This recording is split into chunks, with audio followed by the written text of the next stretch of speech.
কোরআনের আলোকে আদম প্রথম মানুষ নাকি নৈতিক মানবতার সূচনা? ভূমিকা। সাধারণভাবে মুসলিম সমাজে একটি প্রচলিত বিশ্বাস হল আদম আলাইহিস সালামই প্রথম মানুষ, কিন্তু গভীরভাবে লক্ষ্য করলে দেখা যায় এই বক্তব্যটি কোরআনের সরাসরি কোনো ঘোষণার উপর দাঁড়ানো নয়।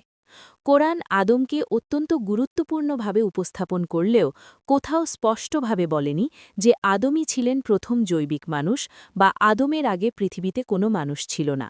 বরং কোরআনের শব্দচয়ন, বাক্য গঠন এবং ধারাবাহিক বর্ণনা এমন কিছু প্রশ্ন উত্থাপন করে যা আদমকে একটি নির্দিষ্ট মানবিক পর্যায়, দায়িত্ব ও চেতনার প্রতীক হিসেবে তুলে ধরে। এই প্রবন্ধে আমরা কোরআনের আয়াতের আলোকে বিশ্লেষণ করব। ১. আদম আসলে কাকে প্রতিনিধিত্ব করেন? ২. খলিফা ধারণাটি কি ইঙ্গিত দেয়? ৩. মানবজাতির ধারাবাহিকতা কোরআন কিভাবে তুলে ধরে? ১. খলিফা ধারণা, উত্তরসূরির প্রশ্ন। সূরা আল বাকারা ২:৩০। আমি পৃথিবীতে একজন খলিফা স্থাপন করতে যাচ্ছি।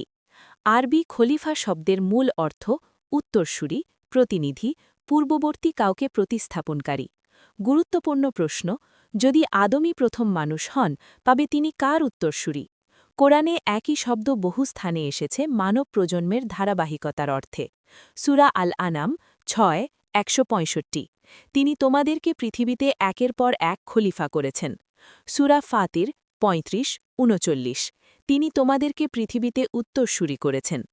এই আয়াতগুলোতে খলিফা শব্দটি কখনোই প্রথম ব্যক্তি বোঝাতে ব্যবহৃত হয়নি, বরং আগে যারা ছিল তাদের পরে আসা জনগোষ্ঠী বোঝাতে ব্যবহৃত হয়েছে। ফলে আদমকে খলিফা বলা মানেই কোরআন ভাষাগতভাবে ইঙ্গিত দেয় পৃথিবীতে আদমের আগেও কেউ ছিল। ২. ফেরেশতাদের প্রশ্ন, পূর্ব অভিজ্ঞতার ইঙ্গিত। সূরা আল বাকারা ২:৩০। তারা বলল, আপনি কি সেখানে এমন কাউকে স্থাপন করবেন যে সেখানে ফাসাদ করবে ও রক্তপাত ঘটাবে? প্রশ্ন হল, ফেরেশতারা কিভাবে জানল যে মানুষ রক্তপাত করবে? এই জ্ঞান তারা কোথা থেকে পেল? যৌক্তিকভাবে একমাত্র ব্যাখ্যা হল ফেরেশতারা আগে পৃথিবীতে বসবাসকারী মানব বা মানব সদৃশ সত্তাদের আচরণ সম্পর্কে অবগত ছিল। কারণ ভবিষ্যৎ সম্পর্কে অনুমান নয়, বরং অভিজ্ঞতার ভিত্তিতে প্রশ্ন তোলা হয়েছে। এটি শক্তভাবে ইঙ্গিত করে যে আদমের আগে পৃথিবীতে সংঘাতপ্রবণ মানব সমাজ বা মানবজাতির পূর্বধাপ বিদ্যমান ছিল। ৩. মানুষ ছিল এক উম্মাহ, আদমের আগে? সূরা আল বাকারা ২:২১৩। মানুষ ছিল এক উম্মাহ, অতপর আল্লাহ নবীদের পাঠালেন। এখানে লক্ষণীয় বিষয় হল মানুষ শব্দটি এসেছে নবী পাঠানোর আগে। আদমের নাম এখানে উল্লেখ নেই। যদি আদমই প্রথম মানুষ হতেন, তবে মানব সমাজের পূর্বাবস্থা হিসাবে মানুষ ছিল বলা যুক্তিসঙ্গত হতো না। এই আয়াত মানবজাতিকে একটি ক্রমবিকাশমান সামাজিক বাস্তবতা হিসেবে উপস্থাপন করে। ৪. সৃষ্টি বনাম সচেতনতা, ২ ধাপের মানুষ। সূরা আস-সিজদা ৩২:৭-৯। তিনি মানুষের সৃষ্টি শুরু করেছেন মাটি থেকে। তারপর তাকে সুগঠিত করেছেন এবং তার মধ্যে রূহ ফুঁকে দিয়েছেন। এখানে ২টি স্পষ্ট ধাপ দেখা যায়। ১. শারীরিক সৃষ্টি, বায়োলজিক্যাল ফরমেশন। ২. রূহ প্রদান, মরাল কনশাসনেস। বিশ্লেষণ, রূহ ফুঁকে দেওয়া মানে কেবল জীবন দেওয়া নয়, বরং নৈতিক সচেতনতা, জবাবদিহি, দায়িত্ববোধ। আদম এই দ্বিতীয় ধাপের প্রথম প্রতিনিধি, যিনি ঐশী নির্দেশ বুঝতে ও বহন করতে সক্ষম।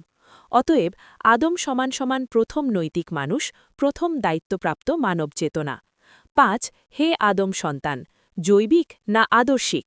সূরা আল আরাফ ৭:২৬। হে আদম সন্তান। কোরআনে বনি সন্তান শব্দটি বহু ক্ষেত্রে আদর্শিক ও মানসিক উত্তরাধিকার বোঝাতে ব্যবহৃত হয়েছে। সূরা ইয়াসিন ৩৬:৬০। হে আদম সন্তান, আমি কি তোমাদেরকে আদেশ দিইনি যে শয়তানের এবাদত করবে না? এখানে সব মানুষকে সরাসরি আদমের জৈবিক সন্তান বলা নয়, বরং আদমের চেতনা ও দায়িত্ব বহনকারী মানব গোষ্ঠী হিসেবে সম্বোধন করা। অতএব আদম একটি মানবিক আর্কিটাইপ। ৬. কোরআনের নীরবতা, একটি গুরুত্বপূর্ণ সত্য। সবচেয়ে গুরুত্বপূর্ণ বিষয় হল, কোরআন কোথাও বলেনি আদমই প্রথম মানুষ, আদমের আগে কেউ ছিল না। এই বক্তব্যটি মূলত এসেছে বাইবেলীয় আখ্যান, ইসরায়েলি রেওয়ায়েত, লোককাহিনী থেকে। কোরআন নিজে এই দাবি করে না। সূরা হুদ ১১:৪৯। এগুলো অদৃশ্য বিষয়ের সংবাদ, যা আমরা তোমাকে জানাচ্ছি। পিহাকি কোরআন যেখানে প্রয়োজন সেখানে স্পষ্ট করে বলে, যেখানে বলে না সেখানে কাহিনী জুড়ে দেওয়া কোরআনিক পদ্ধতি নয়। উপসংহার: আদম কি বোঝায়? কোরআনের আলোকে বলা যায়, আদম সম্ভবত প্রথম নবী, প্রথম নৈতিকভাবে দায়িত্বপ্রাপ্ত মানুষ, প্রথম খলিফা মডেল। আদম জৈবিক সূচনা নয়, বরং নৈতিক মানবতার সূচনা। শেষ কথা, কোরআন আমাদের কৌতূহল মেটাতে নয়, বরং দায়িত্বশীল মানুষ গড়ে তুলতে এসেছে, আর সেই দায়িত্বশীল মানুষের প্রতীকই হলেন আদম।